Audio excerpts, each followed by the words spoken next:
Dans cette vidéo, nous allons maintenant nous attarder sur le fonctionnement des quêtes. Elles sont obligatoires puisqu'elles viennent compléter, ou dans le cas présent, remplacer les cours. Vous aurez toujours au minimum une semaine pour les rendre. Chaque travail rendu sera évalué et noté sur Pronote comme d'habitude, et tant qu'un travail n'est pas rendu, il sera affiché comme tel.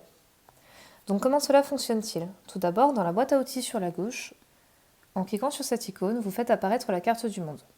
Pour l'instant, une seule suite de quêtes est disponible et elle s'appelle Bienvenue. En cliquant sur Bienvenue, je fais apparaître la première quête. Pas vraiment une quête puisqu'il s'agit de l'introduction qui vous explique que c'est ici que vous pourrez commencer à rendre votre quête. Nous pouvons donc commencer. Prenons l'exemple d'une classe de 5e. Ici, la première quête s'appelle Établir nos bases, en référence à un sujet que nous avions commencé avant la fermeture de l'établissement. Si je clique sur cette quête, je tombe sur un premier onglet qui est Mise en situation. Mise en situation permet de donner un contexte à la quête pour garder l'esprit d'un jeu d'aventure. Le deuxième onglet, Tâches, est un onglet dans lequel je présente le travail à effectuer de manière plus scolaire et précise. Ici, il n'y a pas trop de détails car les élèves avaient déjà bien entamé le projet en classe avant la fermeture de l'établissement. Attention, le fait de cliquer sur Tâches effectuées veut simplement dire que vous avez pris connaissance de la quête, pas que vous avez rendu votre travail. Pour rendre votre travail, il faut se rendre dans l'onglet Travail.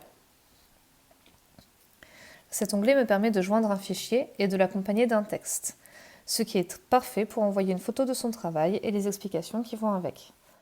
Attention cependant, si vous cliquez sur Soumettre, vous devez être sûr de vous car il n'y a aucun retour en arrière possible. Enfin, le dernier onglet qui est l'un des gros avantages de cette plateforme, c'est l'onglet Discussion, puisqu'il permet de s'entraider, de partager des informations sur le travail à effectuer en commentant, partageant des fichiers et des liens.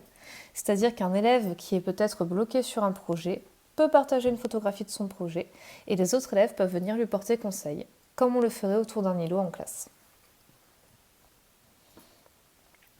Voilà pour l'outil quête, j'espère que cette vidéo vous aura été utile. N'hésitez pas à me contacter sur Classcraft ou Pronote pour toute autre question.